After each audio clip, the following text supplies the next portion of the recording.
हमारा विषय है। अब नवाचार, यहाँ पे तीन वर्ड है हमारे पास है। एक है नवाचार, दूसरा रोजगार सृजन, और तीसरा टॉपिक आपका है व्यापार। ये तीनों ही शब्द एक दूसरे से कनेक्टेड हैं। जहां नवाचार का मतलब आपको पहले समझना होगा कि नवाचार क्या होता है। ये दिन प्रतिदिन आपके जो सोच है, जो आपके विचार हैं, जो बदलते रहते हैं, जो आप कुछ नया करने का सोचते हैं, उसे बेसिकली हम क्या कहते हैं? नवाचार कहते हैं।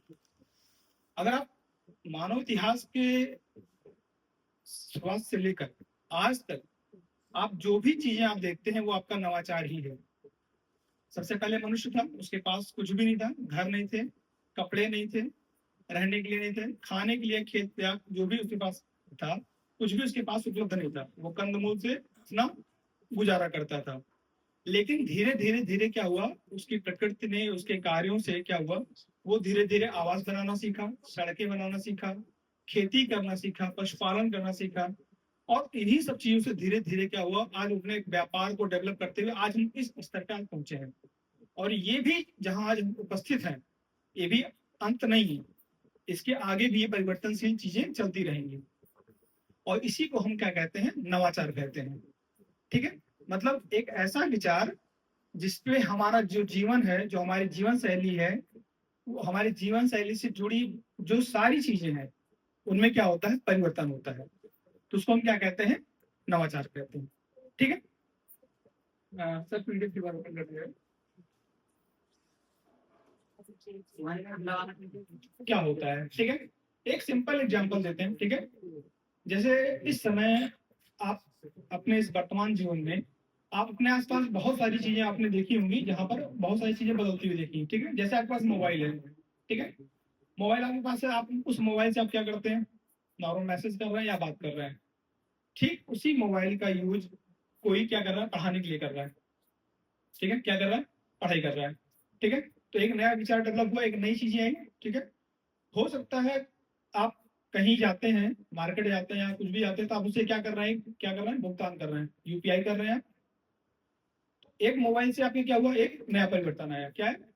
आप वो कर रहे हैं। ठीक है, इसी तरह एक छोटा उद्यमी होगा जो व्यापार कर रहा है, ठीक है, वो अपने व्यापार को सुगम बनाने के लिए क्या कर रहा है? यूपीआई यूज कर रहा है।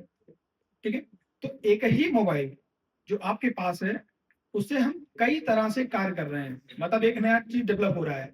पहले एक छोटा सा फोन था जिसपे हम केवल कीपैड होता था। ठीक है, हम केवल बात कर सकते थे या मैसेज टाइप कर सकते थे। ठीक है, धीरे धीरे चीजें और डेवलप हुई, आप वीडियो कॉलिंग या और भी सारी चीजें, वीडियो आने लगी। ठीक है, उस पर आप अपना काम करना चालू किए। ठीक, तो एक ही चीज जो आपके लिए धीरे धीरे वो डेवलप होकर आप क्या बन गया? एक व्यापार का एक साधन बन गया। ठीक है, आप उसे क्या कर रहे हैं? शिक्षा भी बांट रहे हैं और शिक्षा भी ले रहे हैं। ठीक है, उससे आप क्या कर रहे हैं? पैसे भी अर्जित कर रहे हैं, कंटेंट बना रहे हैं, चाहे पढ़ाई का हो गया, चाहे जैसा भी हो गया, चाहे रील बनाना हो गया। ठीक है, या बहुत सारे क्या हो गए, उससे बहुत सारे जो योजनाएं हैं, परियोजनाएं हैं, उनका प्रचार कर रहे हैं। ठीक है, तो ये बेसिकली क्या है? ये नवाचार है। अब ये हमारे व्यापार को और वैश्विक परिदृश्य में कैसे उसको सुदृढ़ बनाता है, इस पर हम फोकस करते हैं। ठीक है, पास कौशल विकास नहीं आएगा तब तक हम अपने व्यापार को सुदृढ़ता नहीं प्रदान कर सकते। जैसे आजकल आपने सुना होगा एआई, ठीक है, कृत्रिम बुद्धिमत्ता। ठीक है, आज भी जो भी देश इस तकनीक में सक्षम हो गया है, ठीक है, वो अपने वैश्विक पहचान को बनाए रखने में सक्षम हो गया है। ठीक है, और धीरे धीरे जिसके पास ये तकनीकी है, जिसके पास ये संस्था है, जिसके पास उस तरह की उच्च क्वालिटी का शिक्षण संस्थान है, वे अपने आप को डेवलप करने में बहुत ही आगे की तरफ जा रहे हैं। ठीक है, और इस तरह की तकनीकी हमारे हर क्षेत्र में डेवलप हो रही है। दोनों चीजें अंतर होने का कारण है कि एक साथ तो पहले उत्पादन कम होता था, जो हमारी पुरानी पद्धति थी, धीरे धीरे टेक्निक चेंज हुई, मतलब उसमें नवाचार आया, मशीनें आई, ठीक है, रोबोट आए, ठीक है, सिंचाई के जो साधन थे उसमें परिवर्तन हुआ। तो धीरे धीरे क्या हुआ, जो पहले उत्पादन होता था वो धीरे धीरे उत्पादन क्या हुआ, उसमें वृद्धि होने लगी।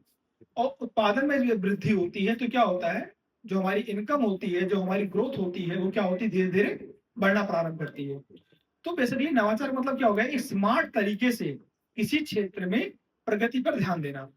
और उसके साथ साथ हम वैश्विक बाजार में अपनी पहुंच को क्या करते हैं, सुदृढ़ करते हैं। इसी तरह अगर आप मेडिकल क्षेत्र में भी देखें तो मेडिकल क्षेत्र में पहले क्या था, दवाइयाँ चलती थी, बहुत सारे हमारे पास मशीनें नहीं थी, ना एक्सरे मशीन थी, ना कुछ था, ठीक है। तो उससे भी क्या होता है, इलाज बहुत ज़्यादा संभव नहीं हो पाता था। लेकिन धीरे धीरे धीरे इन क्षेत्रों में भी जब धीरे धीरे मशीनों का आगमन हुआ, रोबोटिक्स द्वारा आजकल इलाज किया जाने लगा, तो क्या हुआ, हमारे पास ऐसे संसाधन विकसित हो गए कि धीरे धीरे इन बहुत सारे रोजगार उपलब्ध कराए जा रहे हैं, जिनकी वजह से क्या हो रहा है कि हमारा जो व्यापार है, खासकर चिकित्सा क्षेत्र का, वो धीरे धीरे डेवलप हो रहा है, ठीक है।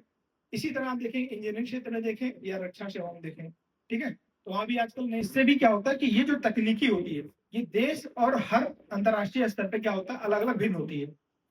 इसका भी एक कारण ये है कि प्रत्येक देश के पास अपनी एक तकनीकी शिक्षा है, उसके पास उतनी पूंजी उपलब्ध है, और उसके पास क्या होता है कि एक उच्च क्वालिटी के क्या होता है कि जो युवा है, जो सीखने लायक क्षमता होती है, उनको डेवलप करने का प्रयास करती है।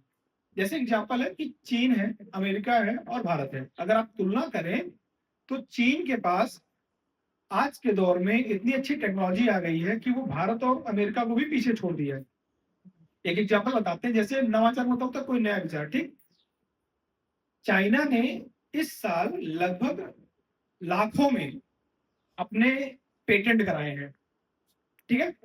पेटेंट मतलब होता है कि कोई ऐसा नया उत्पाद बनाना जिसपे केवल उसी व्यक्ति का अधिकार होता है। और हमारे भारत देश में लगभग 11,000 पेटेंट हुए हैं। मतलब अगर 1 लाख और 11,000 की तुलना किया जाए तो लगभग हम 10 गुना पीछे हैं, ठीक है। तो हमारे पास मतलब टेक्नोलॉजी का जो उत्पादन है वो हमारे यहाँ बहुत ही कम है। और इसके साथ साथ जो वहाँ का बजट होता है, जो टेक्नोलॉजी का इस्तेमाल करने के लिए सबसे जरूरी चीज होती है, वो होती है पूंजी।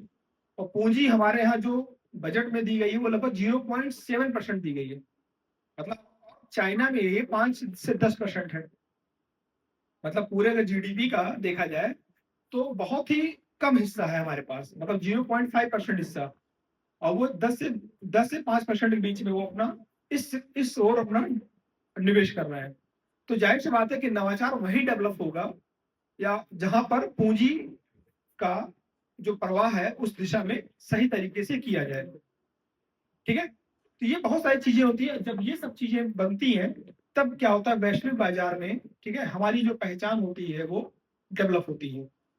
पहले उसको काटने के लिए हम मजदूर रखते थे, ठीक है, तो उससे क्या होता था कि उनका घर चलता था। लेकिन अब ऐसी सी मशीनें आ गई जहां पर उनकी जरूरत नहीं पड़ती है।